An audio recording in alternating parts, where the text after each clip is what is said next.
Hey gang, welcome to yet another episode of Try Not to Curse. Elizabeth Marvel here. I am with my girlfriend Katrina, who for the longest time wanted nothing to do with this podcast. She's not listened to a single episode, and that's totally okay. Oh no, that's not true. You listened to my first episode with Joe.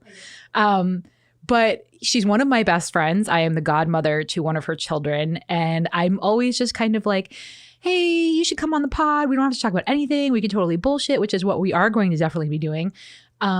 And then I just kind of said, you know what? No, like no pressure. I'm going to leave her alone. I'm not going to get into it anymore. I'm not going to ask her anymore. Like she's already told me like I wouldn't know what I would talk about. Like I just don't think it's for me.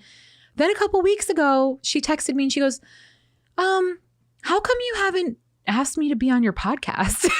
I'm needy. What can I say? I love it though. So I was like, girl, if you are at that place and things are, but like truly though, I have known you for almost a decade. And let's first off start with holy fuck, like what a difference in our lives, in both our lives. Like I feel you are a completely different person than the one that I had met previously. Not to say it's good or bad either way. No offense taken. Yeah. But you know what I'm saying. I do agree. And we'll get into that as well. But like, and even I was just talking with Joe, like what just a year, what a difference a year has made. And so much stuff has happened. I mean, to you, especially in the past 6 months, for goodness sakes. And we'll get into all of that. But first of all, when I first started asking Katrina about coming on the podcast, I told her Miley Cyrus's Flowers had just dropped. And we were both super obsessed with that song, super obsessed with Miley's message and, you know, the whole conversation about how men are trash, which is true. So I just said, I'm like, come on the pod and we're just going to talk about how men are trash. Like that. It's true though. But so full circle, the Grammys just happened. Miley won her first Grammy for that song, performed the fuck out of that song and made a point to like stop in the middle of singing and be like, this fucking song won me a Grammy. Like, fuck you guys, you know, like. You gotta respect a woman that's so strong and confident in herself where she's just like, fuck all of you. Like, fuck you. 100%. This is my moment. This 100%. Is my show. Yeah. Like, screw you all. Yeah. Well, and I think we forget that as a people too. Like, society is constantly like, oh, you need to celebrate the wins. You need to treat yourself. You need to do you. But then the moment you do that, it's like, oh, you're so selfish and you're so self-centered. And how dare you? Like, there are people starving in other parts of the country. How dare you live your life? Like, okay. Well, that's because everyone feels the need to make people feel guilty for every little thing they do. And it's a never-ending cycle. Yeah, for existing, right? So this girl has worked her butt off. Like, and I'm not huge into her music, but that song was very empowering. Yeah. I enjoyed it quite a bit. My daughter likes the lyrics too. Yeah. Whole family affair. But she deserved it and she won. And I like that she gloated. I thought it was fitting. I think a lot of naysayers out there put her down over the years. They criticize everything she does. And she just said, screw you. Look at me. Well, and the thing is, too, she grew up in the public eye. She did. And we've all been there. We've all, my 20s were very different from my 30s, and they're going to be very different from my 40s. But for some reason, when it unfolds in the public, we all forget that we've all been there ourselves. Yeah. And we're so quick to be like, what a freaking psycho. And like, how can she dress like that? And how can she say those things? And how can she act that way? It's like, bitch, do you remember what you were like when you were 17? Like, come on. It's really unfortunate, actually. Yeah. Because it seems like she's more well-rounded than some of the other celebrities that have come out from childhood. Well, Dolly Parton is her godmother. Yeah. And Dolly Parton famously said, I think it was probably 10 years ago or so, like right before she married Liam, Dolly was like, I'm not worried about her. I know who she is. I know her heart. I know she's talented. I know who she's got in her corner. I'm not worried about her. So when I heard that, I was like, okay, she's just living her life. She'll come around and she'll, and she has. Yeah. For some reason, everyone's giving a shit about her hair. I thought she looked fabulous myself. Personally. No, she needed that hair because she was trying to be like Tina Turner. That's what I think too. Yeah, and she was wearing a Bob Mackie dress at the performance. Yeah, that's what I think too. And she was just beginning of it was that whole Tina Turner-esque like melody and just it was a whole thing. She was pretty cool. Yeah. Freaking independent women, man. Ain't nothing wrong with that shit, man. No. I'll tell you what. Nope. So good. But also, going to Australia. Everybody knows I'm going to Australia. I won't shut the fuck up about going to Australia. I was just thinking today, do they have stupid holidays like Groundhog's Day like we do? I think they do. Like, I really want to, when I get there, I want to ask them, like, what they think of Groundhog's Day. Because I was just thinking about it this morning, like, So we're getting spring early, right? Mm-hmm. Could someone tell the fucking weather we're getting spring early? Like, it's great the sun is out again for the first time in like a month, but it's fucking freezing out there. Have you looked at the Weather Channel app? Because Saturday is supposed to be like 55 degrees and sunny. Of course I'm working. Yeah, you're working. That's how that works. I've got always 3 birthday parties to go to. Oh, fuck. And a hockey game that Chris promised my son he'd take him to. So we got a day full of stuff. Hockey games are cool, though. Yeah, except it's going to be in the cold with 2 kids with ADHD and a mom with ADHD. And, you know, my husband, he's just my husband. Yeah. And it's going to be pure chaos, but it'll be great. Well, and your husband's there. And the thing is with your husband, like, especially when it comes to things that he likes, like, oh, man. He's there for the game. He is. And he's going to be annoyed every time the game's interrupted with, like, Daddy, I need to use the bathroom. Daddy, I want a Gatorade. Daddy, can I have that? Like, da-da-da. Like, and that's Ellie's go-to, my daughter. When she does not want to sit still, it's I have to go to the bathroom. Okay. So we're going to be in that bathroom no less than 50 times tomorrow night. And I'm going to take her 49. We're just going to stay there in the bathroom, public restroom, because we have visited every public restroom in Connecticut, I'm pretty sure at this point, multiple times. That's awesome, though. Yeah. I love your kids, honestly. They're interesting. Well, do we want to talk about your kids? Do we want to talk about what you've got going on lately? It's really up to you. Well, it's not up to me. It's your story. I mean, it's all good. But I've talked about it a couple of times. Not that specific story, but I've had Tammy on here talking about, her teaching, and I'm going to have Tammy back in season 2. You guys, poor Tammy and I have had the same conversation like 4 times, and the last time I tried to actually record it for this show, and I was using a different mic and experimenting with a different mic, and none of it is salvageable. So I have to wait till season 2 because I can't go to Tammy again and put a mic in her face and be like, let's have the same conversation for the 15th fucking time. You could. I can, and I will, but I'm going to give it a couple weeks. See if she's consistent with her story. Oh, she will. I know. At least I know she will be. But it's one of those, like, it's hard enough to get her on the pod. She's still has not listened to a single episode on the pod. Like, so I don't want to just. We're very loyal friends. Well, and as it was too, like that episode, like was a total sneak attack. Like she and I were driving somewhere and I was like, I've got these travel mics. We're going to talk for an hour. And she's like, cool. You're the worst. But after the fact, she was like, that was actually really great. And it killed our time and it was fine. You ambushed her though. But yeah. So I don't want to do that again. And that's why we don't have loyalty. Because of crap like that. But I do y'all right. I don't do you dirty. No, you're a really good friend. I love you. That's so funny. Too. Yeah. Well, so again, season 2, I'll have Tammy back to have that amazing discussion. But it's not going to happen this year. It's going to happen right now. For a break. Poor thing. Yeah. I'm sorry, Tam. Not that she listens, so it's fine. But so you were going through it with your kids. And your kids are young. They're both under 10. Yeah. They have a shit ton of energy. Yeah.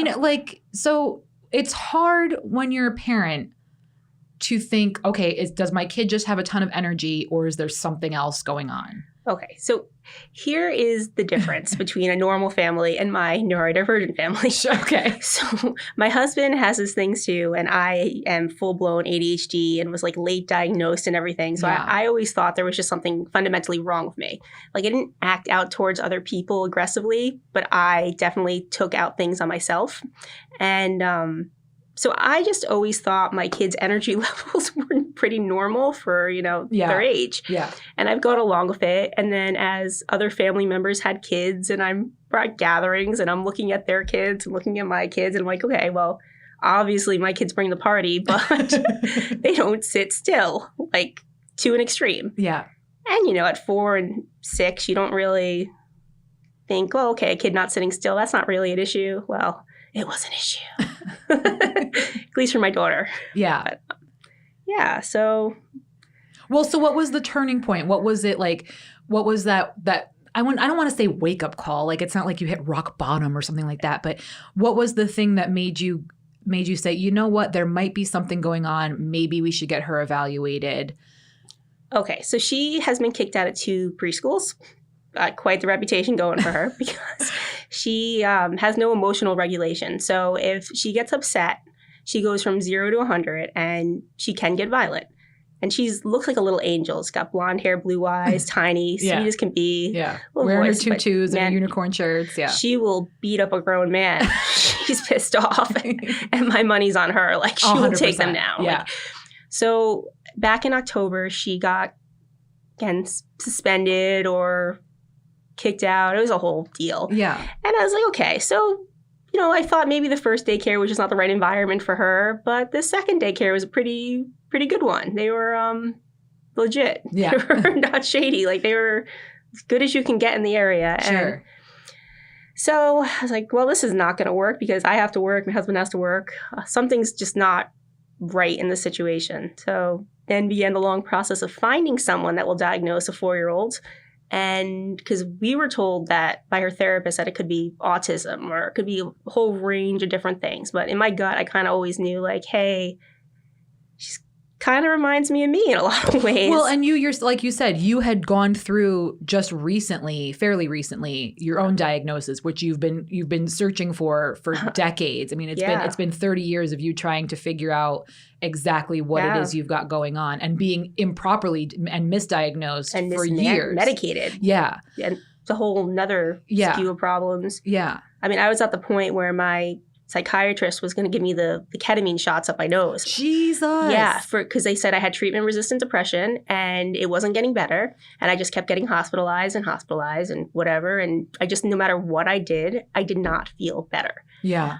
But come to find out when I switched psychiatrists, they looked at it a little differently. And she's female, by the way, not male. And she's the first female psychiatrist I ever had. Yeah. And she was like, well, you kind of sound like you have symptoms of ADHD. And I'm like, well, maybe. I never heard that before. You're like, at this point, I've got everything. Yeah. I mean, I've been diagnosed with OCD, PTSD, treatment-resistant depression, anxiety disorder. Like, I have a whole list of everything. Right. You've got every acronym. And the only two things that were not on that list were bipolar disorder and ADHD, pretty much. That's how my life is. So, and we knew I wasn't bipolar, and because my mood swings aren't really like that. But so she put me on, a stimulant, and I was like, okay, this could be interesting. She's like, it's either going to make your anxiety a lot worse, or you're going to feel better for the first time in your life. Yeah. And I was very hesitant about taking the medication. I'm like, oh, great, something else is going to make me feel worse and whatever. And not work, and it's going to be crazy. Yeah. But at least it's a stimulant, so maybe it'll make me hyper. I don't know, more hyper.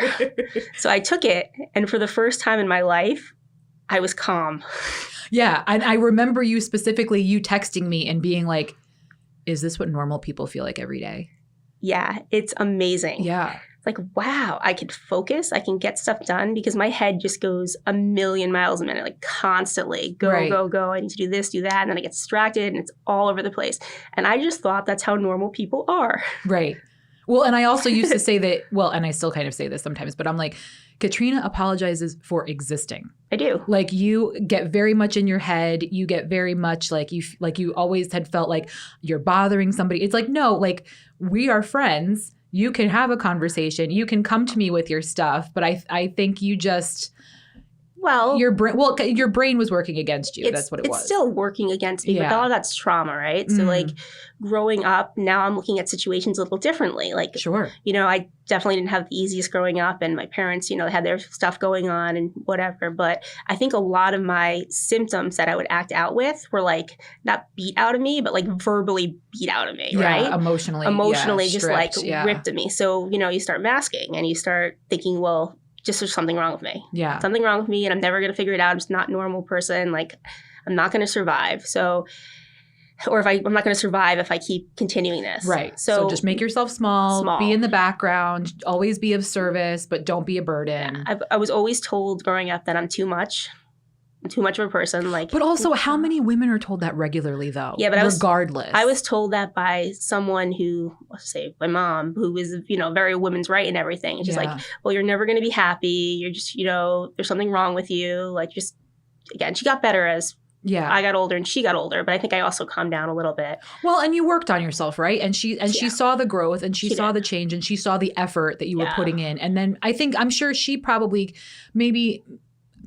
I don't know that, and I think a lot of people have this problem with self-reflection, but like, so maybe she didn't recognize the things that she might have done wrong as a parent, but at least she was recognizing the changes that you were making and wanted to be more supportive rather than cut you down. Definitely. Yeah.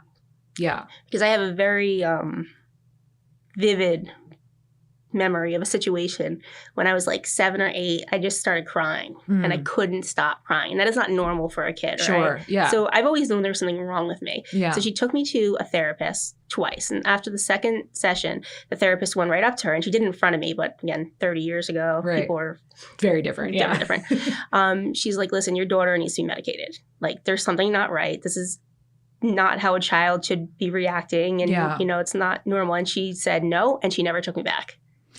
And so many parents are that way. Yeah. So many parents are that way. You and I have a mutual friend whose parents are that way, that they flat out. And granted, as you guys know, I am a strong advocate for therapy for, quite frankly, every fucking person on the face of the planet. Yeah, we definitely. all need it. We all have stuff that because also like, you know, how we don't want to feel like a burden. We don't want to feel like we're constantly going to somebody and putting our shit on them. So go to a third party that has no skin in the game, has no connection to you or your friends or your family, and just unload on them. That's what they get paid for.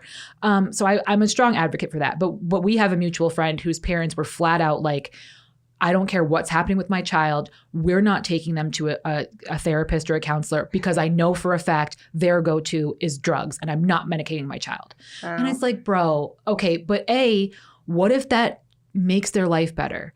And B, you don't know that that's going to be what happens when they go there. Maybe they just need someone new to talk to. So this is controversial. Yeah, absolutely. My daughter is so young, right? Right, sure. Because she, like I said, is 4 and her psychiatrist, when she diagnosed her, she's a neuropsychiatrist too, so she like really got down to the nitty gritty here, like did the IQ test, did like all this stuff with her.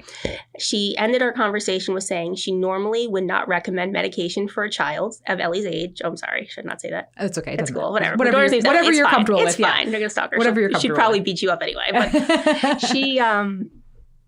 she said she wants Ellie to go on medication. So, and I thought to myself, well, do I really want to do that? And I, of course, brought it to my husband, and he's like, well, you know, there's signs that it could stunt her growth and this and that. And then I thought back to what happened with me and my mom back in the day and how different my life could have possibly been if I got this under control early. Yeah. So, you know, we decided we're going to try her on medication.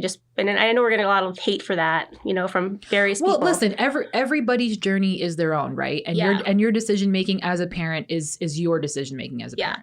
But the reason why this doctor was so adamant about my daughter going on this medication is because it's affecting her life in such a way that she can't function properly. Like, well, and like you said, she's getting kicked out of preschool, and you know, like, and that's putting further stress on you and your husband, who are like, okay, but we need to work. We can't sit at home with her. But it's not just that; it's affecting her socially, academically. Her IQ came back like super high. She's really smart. Yeah, girl. She's gonna run the world. Yeah, if we can get her emotions in check. So we're gonna start this journey with her, and hopefully, it helps her. Well, and this is something that I talk about. I've mentioned a couple of times in the past before too. And what people, I think, so many people need to live in reality, and I say this a lot. So I think people hear, oh, medication, and they're like, cool, tomorrow my life will change. No. And so I just want to talk with you about that because you firsthand, you know more than anyone, it's months. It's months. That is true. But before the shit kicks in that's not and true does what with it's supposed to do. ADHD medication. Oh, okay. So stimulants work right away. Okay. It's like you take it, 20 minutes later, you're going to either see a difference one way or a difference another way. Like, it doesn't work like an antidepressant. Oh, okay. So yeah, antidepressants take weeks and weeks to build up and this whole thing. So that's very frustrating in its own right. But yeah, with this situation, we'll know if it's helping her pretty instantly. And of course, there may be like med changes. You may need an increase, a decrease. Sure. So that'll take some time to find the right dose. But we should see a difference in her pretty quickly. Well, I mean, that's exciting on the one hand.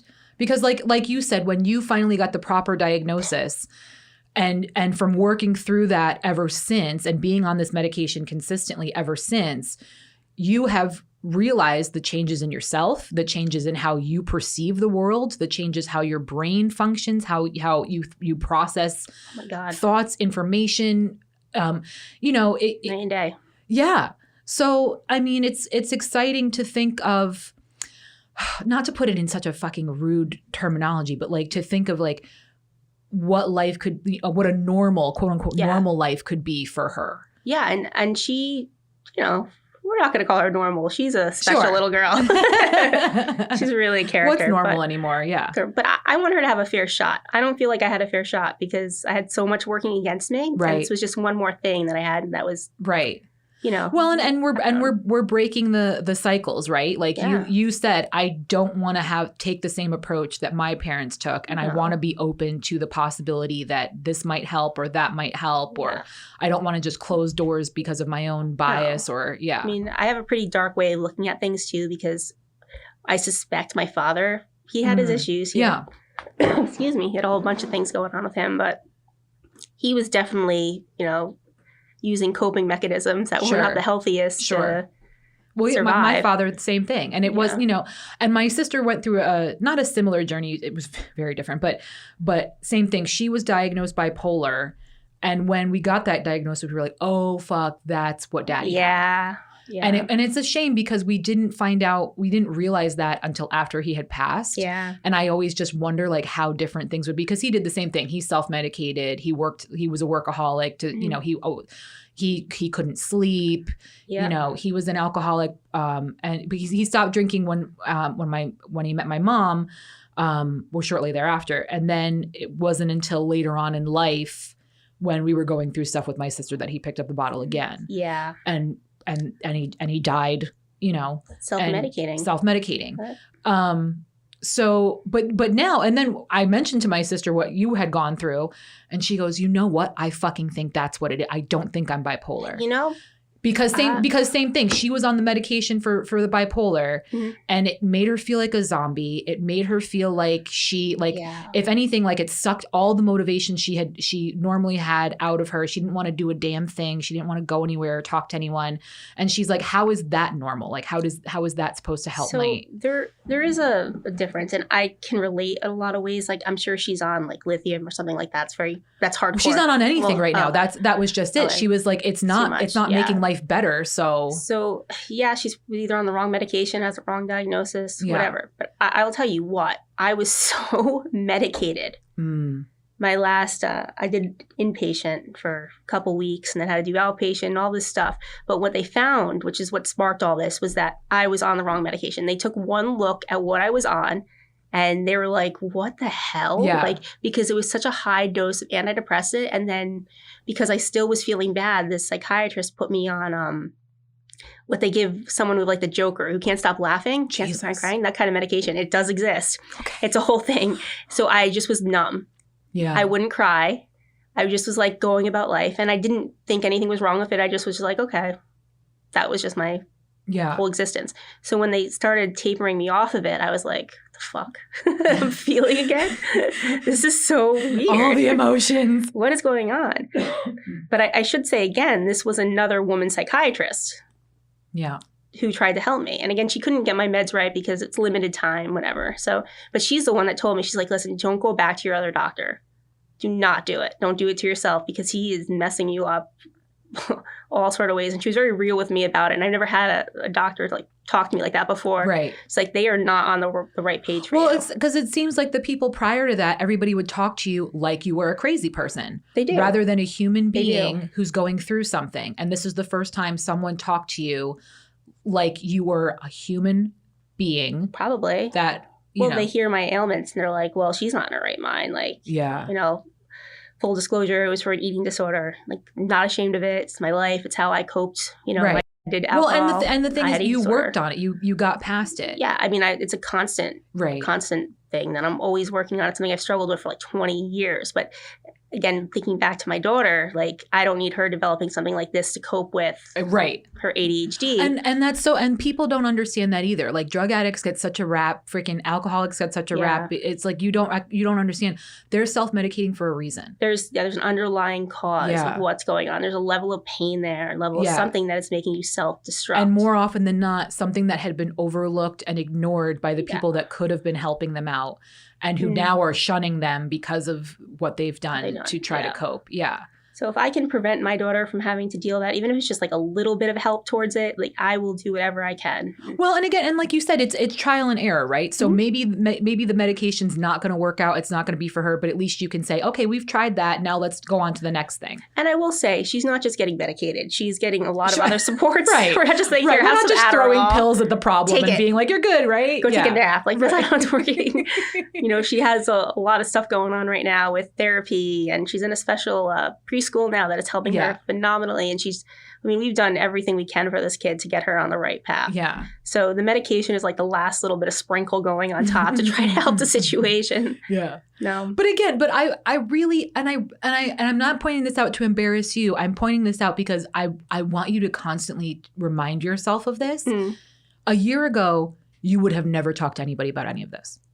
You would not have shared any of this. You would, with me maybe, but like you certainly wouldn't be putting this out broadcasting it because that's kind of how you were raised, and the people that are around you in your life. It's like, it's a taboo thing. You don't talk about your problems. It wasn't how I was raised. That's not the case at all. Okay. But I was married into a family like that, right? And there was a lot of shame for me being open with certain things in the beginning of my relationship. And it was like, oh, why are you even marrying her? Like, the world doesn't need to know what's wrong. The world needs to know everything's great. That's one of those quote unquote like Instagram families where everything's wonderful and everything's perfect and we have nothing but wins and success in our life. I married the polar opposite of me, literally.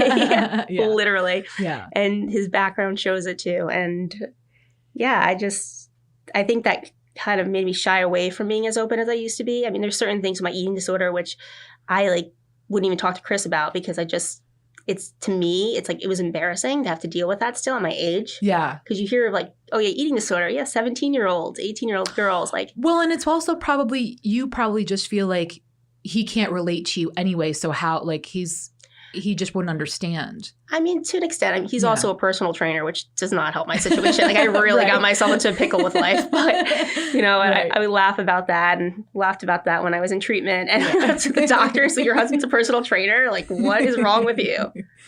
But it's hard to find people that can relate on that level sometimes. Yeah. Because, again, you get a little older and, I felt guilty because my life isn't this terrible existence. I could rationalize still having this coping mechanism as my early 20s. I had a lot of stuff happen, I can't rationalize it right now because I have a decent husband. I have great kids, I have a house and a job and, my life's pretty put together. It's chaotic, but it's put together. Right. So it was hard for me to admit that, Well, and that's another reason why I wanted to talk to you about it, because I feel like so many people walk around and they feel that way, like, oh, well, I can't relate to this or I can't relate to that because that's not my experience. I don't know anybody. So with this podcast, at the very least, I want to be able to, I want people to listen to this and be like, oh, okay, now I know someone who's gone through X, Y, and Z. And hopefully now they can relate if something comes up or they cross paths with someone that are on a similar journey and have just a little more understanding. Yeah. Because at the end of the day, we all have our shit and we all have stuff that we're working on and we're going through and are trying to improve, or maybe not trying to improve, but at least if we can just acknowledge it and recognize it and in any possible way that there are people out there that feel less alone because of that, I think that's really important. It definitely is. Because especially the way things are now in fucking 2024 with social media and all this shit, and everybody keeps saying people are more lonely than ever and people are less socialized than ever. And it's like, okay, well, we're not making connections anymore. No. So if we don't share these things and if we don't find our people, it just makes everything that much harder. And it bums me out because it shouldn't be that way. It's sad. Yeah. I think people are just so quick to judge sometimes. So quick. And I think that makes people not want to share. Yeah.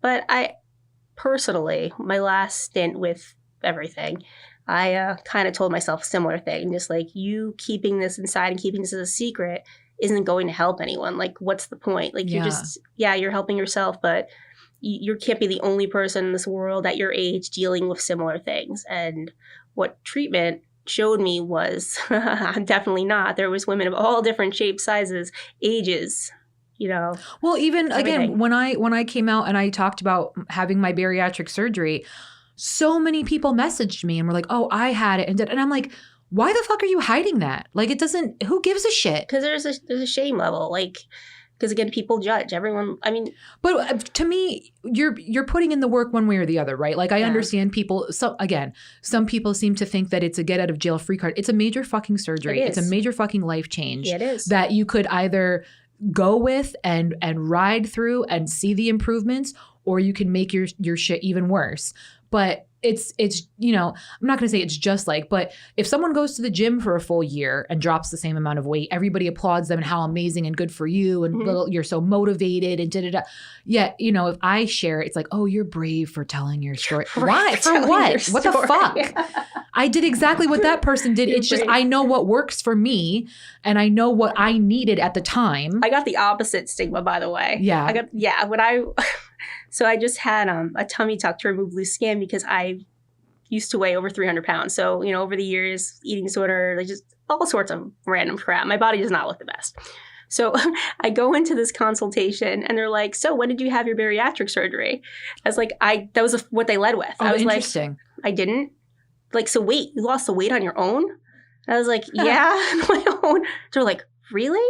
Yeah, I mean, we had a 10-minute conversation about this. Yeah. And then come to find out that if I did have the bariatric surgery, insurance would have covered most of my procedure. Let's fucking talk about that. Don't get me fucking started. Insurance, don't you get guys. Me started. No, let's do it. If I had the surgery, which again, everyone makes their own life choices as their own thing, insurance would cover this $25,000 surgery. But let's just also talk about, however, though, when you were that weight, that was how long ago? You know what I mean? Years like, ago. It's not like this was yesterday. No, that, I you know lost what I'm the saying? weight. It's been a long time. I mean, I've lost like 40 pounds since last year, but I credit that to being on the right one way medication. or the other, had you had the bariatric surgery even back then they probably wouldn't have covered the tummy tuck. Not back then, no. That's what I'm saying. But that's what I'm saying. Bariatric surgery wouldn't have been covered back then. Right. But, it just amazes me that they can get away with something like that. I'm like, okay, cool. So I did maybe not the right thing, but maybe, I went my journey with it. And you're telling me I'm different than someone that have had the surgery. So you're not going to But you have the exact same fucking condition. Have the same condition where I have to argue with doctors like, yeah, no, I didn't have this. Right. So it's just a whole ordeal. But screw the insurance companies because they suck. Honestly. Well, and like you said, yes, even the bariatric surgery 15, 20, 25 years ago would be considered cosmetic and elective. Yeah. Yeah. Fucking A. They took 12 pounds of skin off my stomach. 12 pounds. 12 pounds, gang. 12 pounds. It's horrendous. So I'm carrying that around. How does that not affect my back, my hips? How is that not medically necessary? I'm trying to do the math in my head, trying to equate it to something that people understand. That is a large size tub of kitty litter. Yeah. That's what that is. And then a pound off each boob. That's 14 pounds. Fuck, That's dude. Crazy. And there's more. They have to go back in and do it again. So, medically necessary. It absolutely is. I argue because it affects everything, right? It affects your movement. It affects your muscles. It affects your back. It affects your mental how health. You're walking. Yeah, just alone. Yes. Yeah, it's horrible. Yeah. So I always feel guilty about everything. I felt guilty thinking, wow, I'm lucky I get to do this when there's people that, are going to walk around this forever. Yeah. It sucks. Well, but at the same time, I feel like, I don't want to say everybody, but I feel like a lot of the time, again, mentally, people get in their head, right? So either they're uncomfortable going to a doctor and showing what they've been living with and what they've been dealing with, or everyone just makes assumptions, right? So they assume no one can help them, they can't afford it, insurance won't, Like not enough people are out there asking questions and advocating for themselves because we all have we come with our own personal assumptions. I think that's true. Yeah. That is really true. Yeah. But you've got it. You found a good doctor. Yeah. You're happy with it. Yeah. It sucks. And like you said, it's not exactly the outcome that you thought you were going to get, but at least now you know what to expect. Do we want to talk about that at all? The recovery at all? Because again, I think, so many people come with this judgment and this preconceived notion and they think oh, she got a tummy tuck. Oh, how fucking nice for her. You guys, you don't know what the fucking shit entails. You don't know what this gal has gone through. I'm going to start by saying I do not recommend getting a tummy tuck. I do not Just live with it. Just live with it. Because I've probably cried every other day since January 2nd when I had the surgery to my husband saying, I wish I didn't do this. Oh. Because the pain. But to be fair, you're not a good patient regardless. Oh, no. But yes, the pain for sure. I'm stubborn. I like to do stuff myself. And and you are constantly like looking for stuff to do. Like you guys, so Katrina and I work together at the place I don't mention. And she was texting me all the time. Fuck, he won't let me go back to work. Fuck, he won't let me go back to work. I'm like, are you shitting me right now? Are you shitting me right now? Enjoy this time. I'm so fucking bored. I have nothing to fucking do. I can't do this. I can't do that. I'm like, get out of here. There's another sign of ADHD.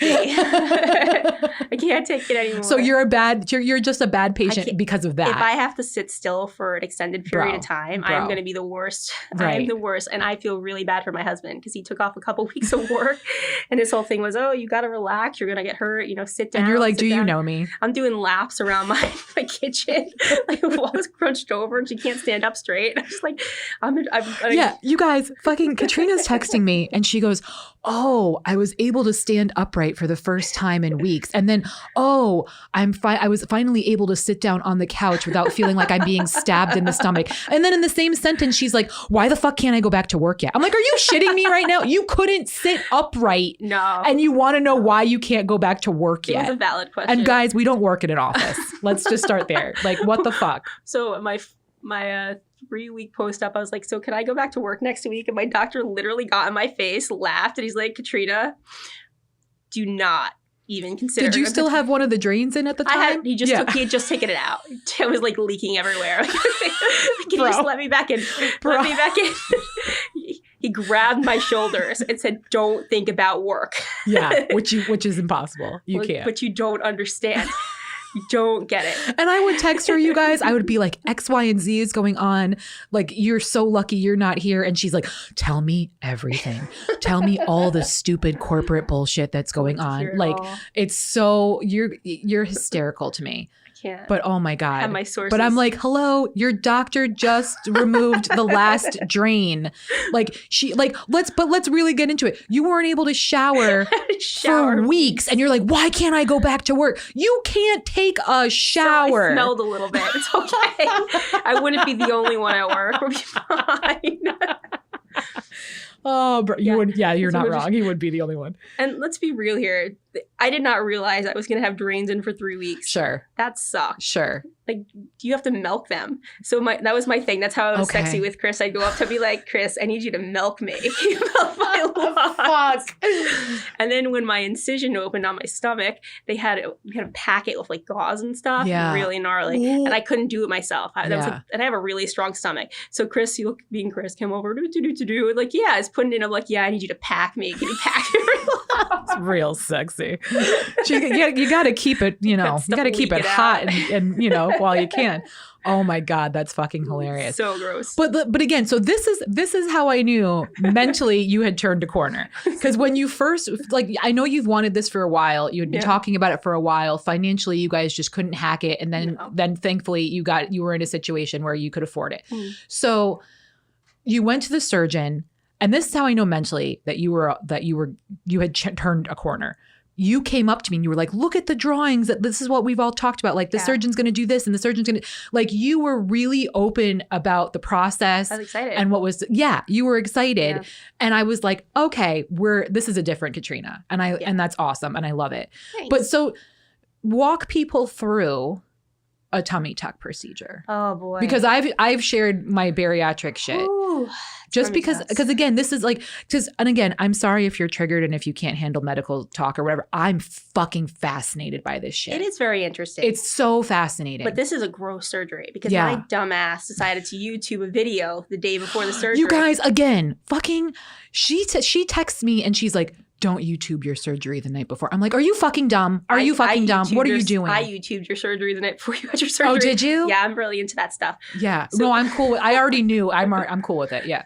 But you of all people. I full on watched the surgery and it's pretty gnarly what they do to you. Yeah. And especially like a normal one. This isn't even when they have to take a ton of skin off, like just a little bit, like a little mommy pouch. Yeah. This was a little like LA, like, oh, I just got this one little bit. I just can't lose. So the morning of the surgery, the surgeon comes in, he's marking me up, and I was like, so I watched the video, what you're about to do to me. He's like, yeah, how'd you like it? I was like, well, he has his accent. I was like, well, it was pretty gross, actually, but it's amazing. He's like, yeah, it's a lot of work.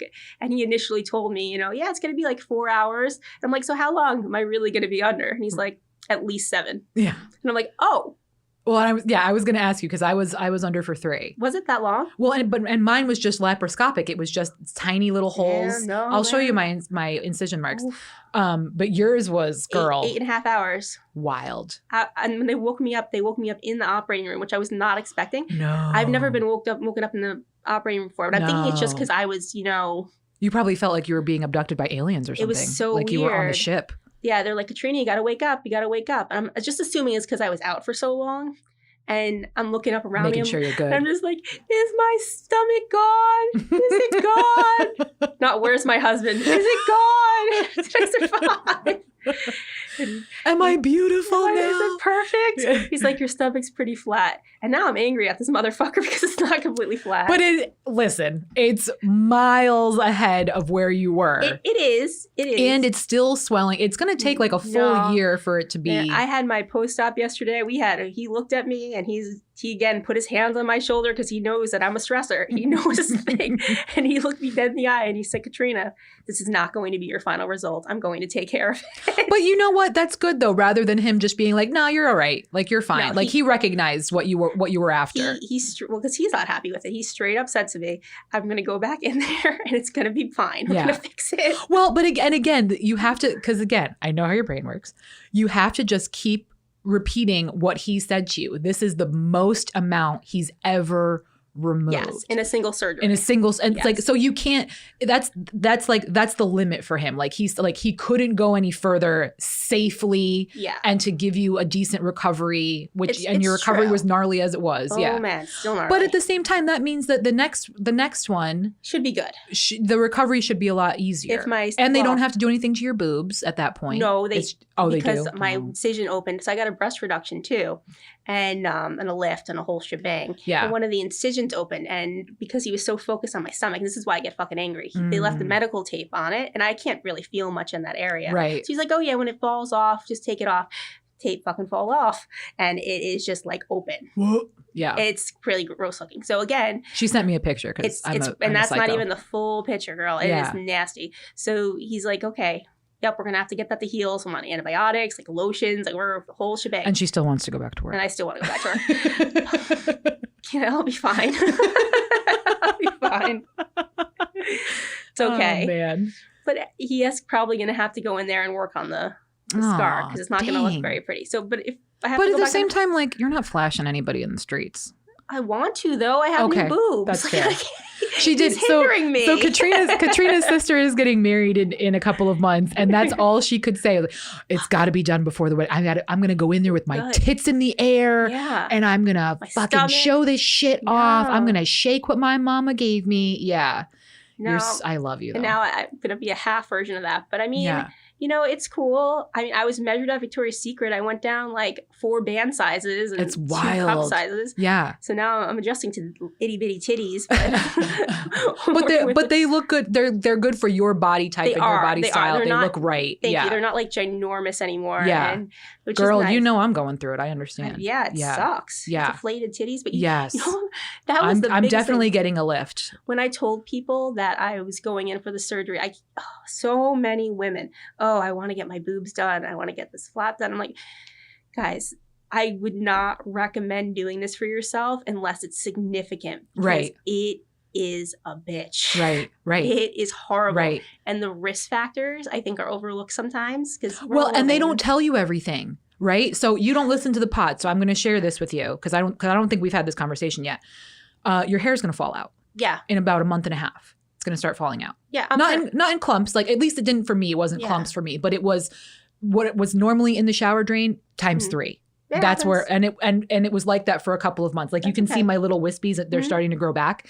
But they don't tell you that. No, they're not going to tell you that. Because it doesn't happen to everyone all the time, but the majority of people it does. But like these are things that nobody knows and nobody understands is a factor of it. Well, so it's like, when a cosmetic surgeon isn't going to advertise that because, you're going in there, you're a little vain, right? We're all a little vain in our own right. Sure. He's not going to be like, you're going to have a bald spot in the back of your head after you have the surgery because that's not going to help his clientele. Yeah, that's fair. It's all about marketing. Yeah. He's going in there going, oh, it's going to be amazing and you're going to look so good and you're going to be in a bikini by the summertime. Yeah. Well, he didn't really say that. He was pretty to the book. Well, that's the kind of doctor more of like you really a marker listen. Tape measure. You guys, if your doctor is telling you they're gonna fucking perform miracles and you're gonna have a beach body in 6 months, run in the opposite direction. Find another doctor. There are people that will have this procedure and they will have that. Sure, but that is not realistic. And yours was an extreme case. Yeah, it was an extreme case. Yeah, and I knew that going into it. Yeah. I just did not realize I would need a second surgery. I wish he told me that that's up fair. front. Well, he probably didn't realize either because like you said, it was the most he's ever removed. He probably didn't expect to have to come back. No, but also there's the whole thing of like skin elasticity. It's like this big thing. So of course my skin is difficult to work with. I keep hearing that over and over again. It's difficult skin, horrible skin, horrible skin. Jesus Christ. It just won't hold shape. I'm like, dude. What does that even mean? I've never heard anything like that before. I guess if you're working with skin and body sculpting, it's a whole thing. Well, yeah, I mean, and different skin types take tattoos differently and that kind of thing too. Yeah. So, okay, but that's so random. I didn't consider it. So I have hypermobility. So my ligaments, my muscles, everything is loose and lax. And that's partially why I have so much skin because it has a lot to do with your skin too. It's like a whole thing. Yeah. So I didn't consider that going into the surgery that it would be a problem. I just thought, I got to cut everything off, just tie it right up, with a couple staples, stitches, will be good to go. A little Velcro that bitch together, it'd be fine. Yeah, that's not real life. It's definitely not real life. My incisions won't stay closed. But honestly, I feel like the shower, and you go, and not to make light of it at all, but I have every intention of what I say, like resculpting once I hit my goal weight and I maintain. That's the whole thing. Like I'm not doing fuck all if I'm not maintaining. Yeah. Because that's just you're setting yourself up for failure. For punishment. So as long as I maintain, then I'm at some point I'm going to go in and have a similar surgery. And definitely a boob lift. You guys, you don't understand. Get the boob lift. When I wear a sports bra, I feel like a 12-year-old. Like I feel like the flattest fucking, like I feel like my tits are gone. It makes me so sad. Amazing. Which not that it should matter. I'm not showing them to anybody. It's just I've always really liked my breasts. I've always really liked my boobs, and I was always really proud of the fact that they were fucking huge. So it's an adjustment. But through you and you telling me all of this stuff and you sharing this stuff with me, like the number one thing for me was like, what do you mean I can't shower for 2 weeks? Oh, man. Because you know me, I shower every fucking day. I have to, or I feel disgusting. Like you sponge bath USA. Girl, you can't even wipe your own ass a week after that thing. Mom, I'm sorry in advance, Mom. You're going to be the one helping me. Sorry. I don't think I'll have a boyfriend by then. So, you never know. Mom, I'm really sorry. I have to wipe my butt again. I'll give you my husband and say he's going to wipe your ass. But you know what? Your husband, he's just so like emotionless. That I don't think it would be a problem for me. Because he would just come in and he'd be like, okay, I'll wipe you. And all right, I'll see you later. Like I told him he missed his calling because he's a good caregiver. He's got a good bedside manner. Oh, I'll tell you the grossest story ever. Oh, this is a good one. Be prepared. I don't know if I've ever told you this Strap story. it. Maybe you didn't. Okay, I don't think I did. This is pretty gnarly. I love it. But this tells you the loyalty my husband has for me. So, back 2020, right before the world shut down, I had a pelvic floor prolapse and I had hysterectomy. My body hates me. You guys, we're going to bring Katrina back because I say all the time, like, she should be like studied by science. Horrible. Because holy fuck, your body. It hates me. It hates wild. Me. But anyway, like I literally can't keep my organs in my body. Like we're just falling apart at the seams. But again, it goes to the hypermobility thing. Okay. It all relates back to that. Okay. So I had this surgery and it was horrible and it was really painful. Not as painful as this, I may add, but it was pretty painful. Yeah. And I had a 9-month-old, 10-month-old, 11-month-old. Wow. Yeah. And I had my son and it was just crazy. But anyway, I couldn't poop after the surgery. And of course, they had tied all the muscles from my hoo-ha to my ass. So like it just, any kind of straining. Ooh. It was miserable. I couldn't sit. Like it was horrible. So I was pretty constipated. I said it. And I could not poop. My husband gave me an enema He gave me an enema, took it like a champ, and he rooted for me outside the door when I pooped. He's your hype man. He's your bathroom hype man. And he was ready to do that again this surgery. Thank God it didn't happen. Oh man. God. But yeah. Yeah. But you had said when you finally did get clear, you still had one drain in you. And your doctor, and you were like begging to shower. I was. And your doctor was like, listen, if your husband will help you, as long as you have one of those shower hoses that's not on the wall, as long as you have a shower hose and your husband will help you.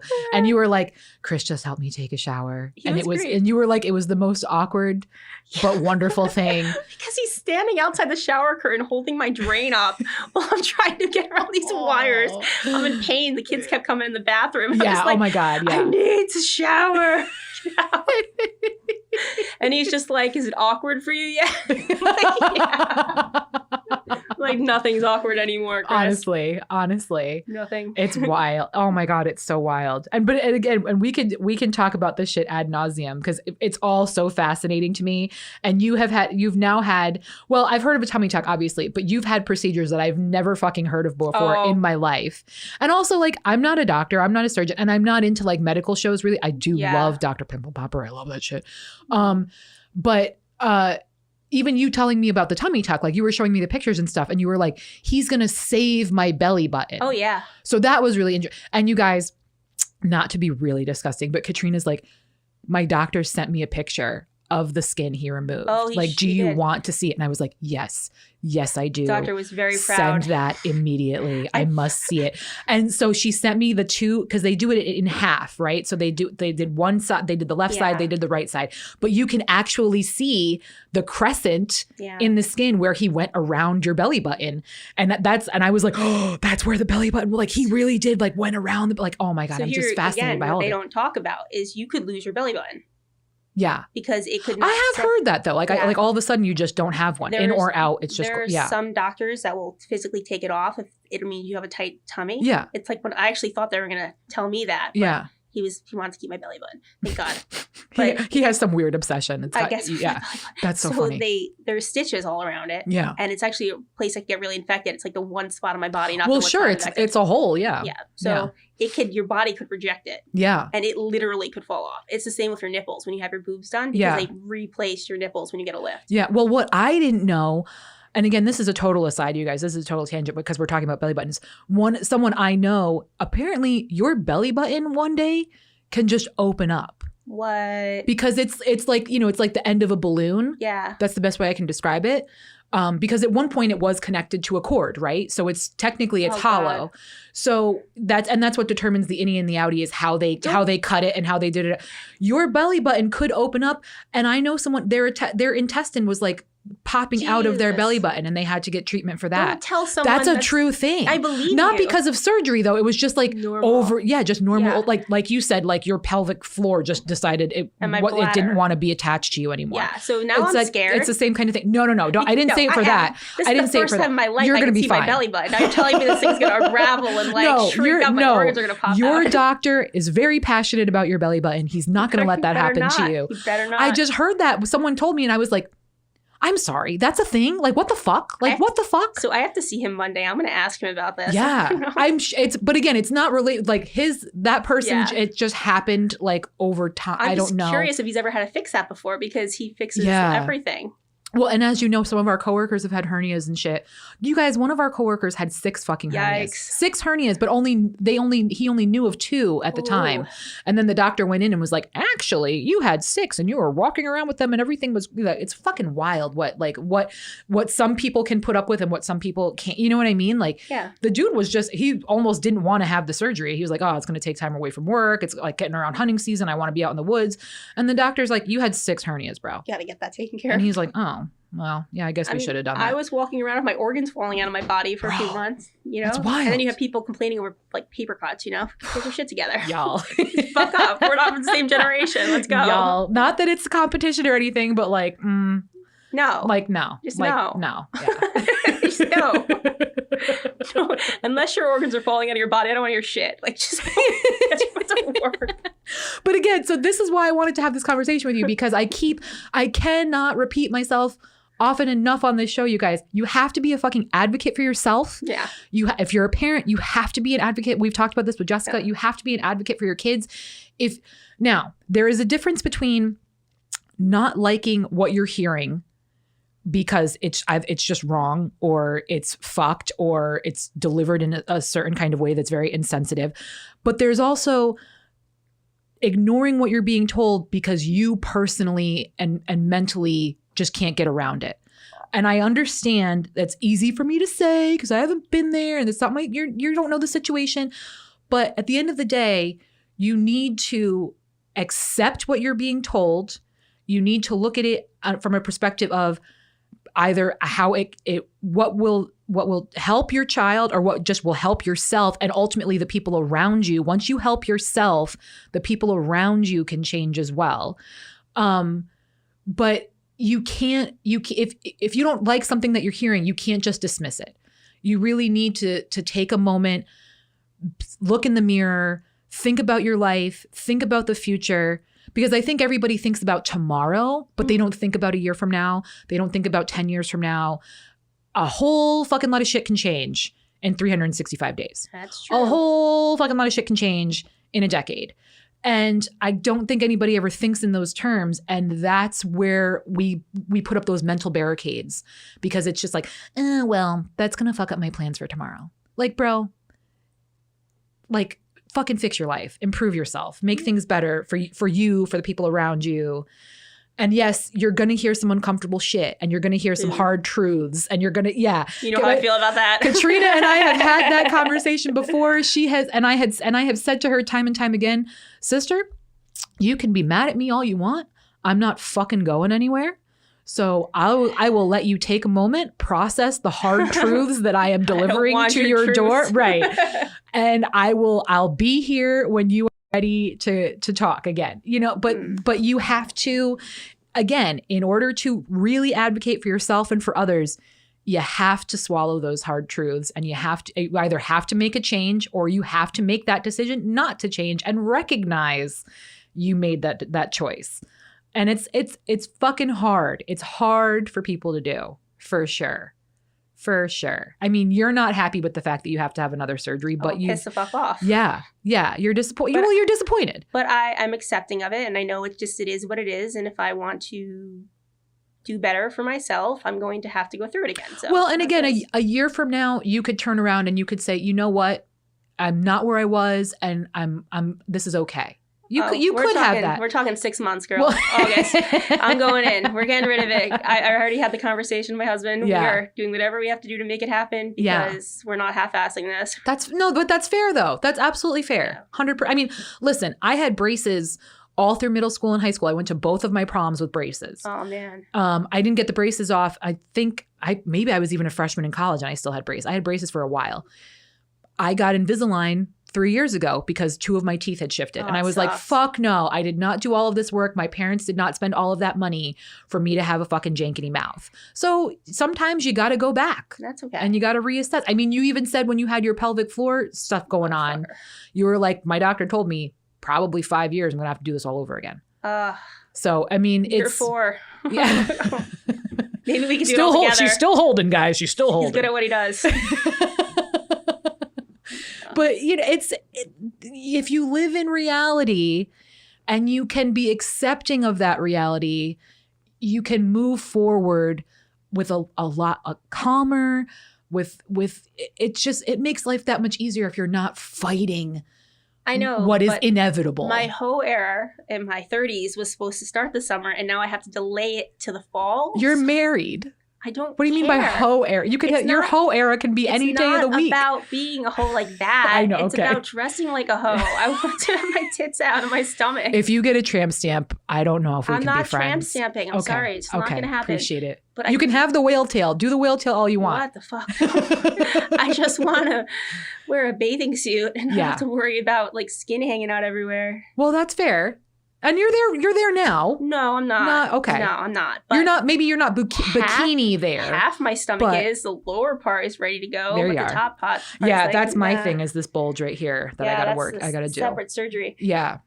I want to ask him about that. How are we doing this? Well, so let's talk about that because I did mention that. We'll wrap in a second, but I did mention that to you. I said, well, literally yeah, boob lift for sure. Everything from the up top seems to be okay. I'm okay with, other than my arms. And I've been told repeatedly that the arm surgery is like the major one. Like that's a big deal because there's a lot of nerves in there. Yeah. There's a lot of, like your lymph nodes are connected through all of these things, through your armpit, all that stuff. So I've heard the arms is like the big deal surgery.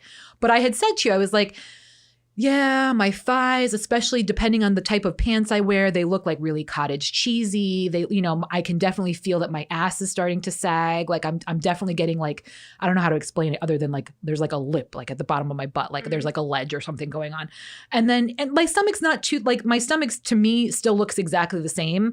But that's because all of my weight was from the ass. Yeah, it's my ass. Right? Mine was in my stomach. So yeah, so we had talked about it, and you were like, "That's called like a 360." It's a Brazilian 360. Brazilian 360. Because they lift up your ass, they do your stomach, your thighs. They'll do it all in one shot. Very expensive, but again, Mom, I'm sorry. You're gonna have to wipe my ass. No, it's good though. A year and a half, Mom. I'm sorry. Get it done in a shot. Yeah. And wear your uncomfortable little thing, you're in a garment that you're going to need help getting into. It's a whole thing. It's a major Mom, surgery. I apologize in advance. I'm really sorry, Mom.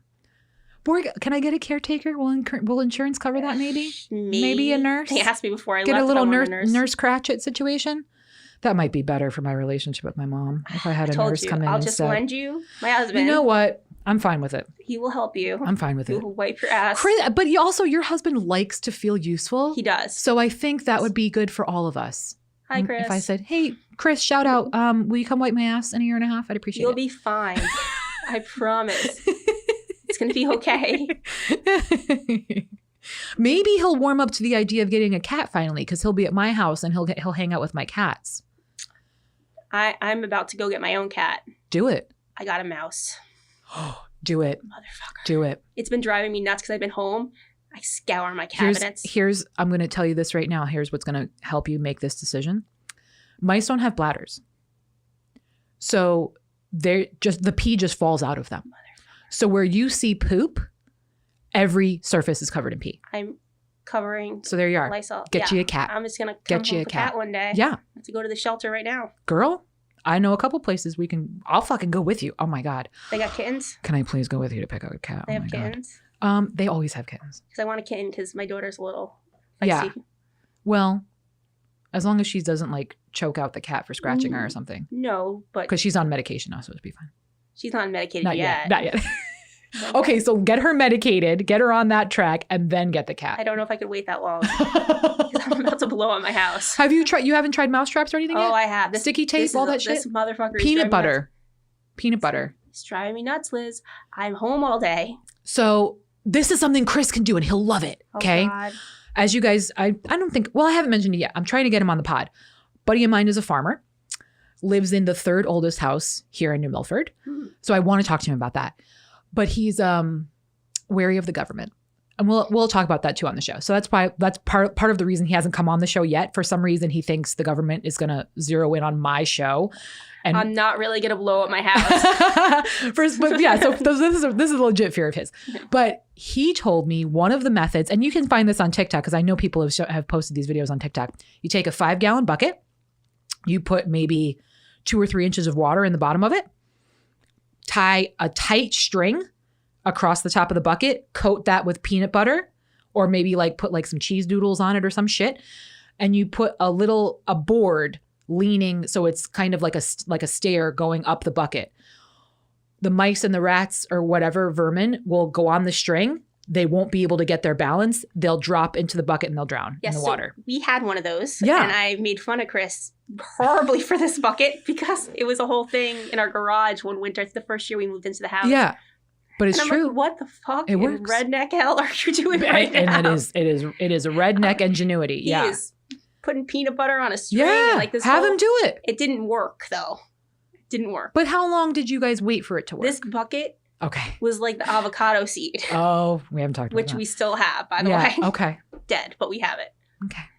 It sat in the middle of our garage for an entire winter. Is that where the mouse is though? It used to be. Okay. This was 3 years ago at this point. We've never had one in the house that I know of. And now this guy's tormenting me. Yeah. And it just comes down to me losing my mind in the middle of the day screaming, I'm going to... Tammy's got a mouse right now too. In the new fucking kitchen, which is like infuriating to cabinets? Me. Yeah, which is infuriating to me. A brand new beautiful fucking kitchen.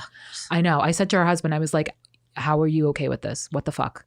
Get your gun and kill it. Well, I gave Chris a timeline, so he has to either solve this problem if I can't solve it before like next week, or I'm calling someone in. I'm calling the big guns because you're gonna get a cat.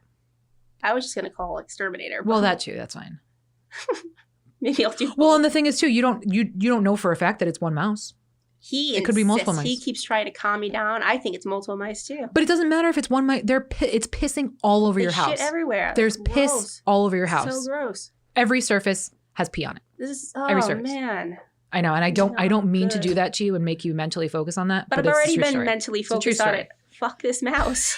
Fuck this mouse. We're gonna fuck this mouse up. I'm definitely slowly losing my mind being at home. And yesterday, bro, honestly, I had my vacuum and I was in my fucking. It's worse when you start hearing it in the walls. That's really gonna drive you nuts. No, hopefully it doesn't get to that point. This fucker, but I have not heard him. I have not seen him. I just keep finding his little poop nuggets, and I'm not okay with it. Not okay with it. And also, mice can fit in holes that are the size of a quarter. Yeah. They're sneaky little shits. So they're climbing through my cabinets. Yeah, you don't know where it's coming in. Yeah. I have no Get you some traps. I have traps all in I've emptied my kitchen drawers. I've emptied them and they're all full of traps. Oh. I'm going to get this motherfucker. Mouse poison or something. Yeah. I would, but... With the kids, dog, that's fair. Yeah, that's fair. I'm going to stick them and then I'm going to have Chris get rid of them. There you are.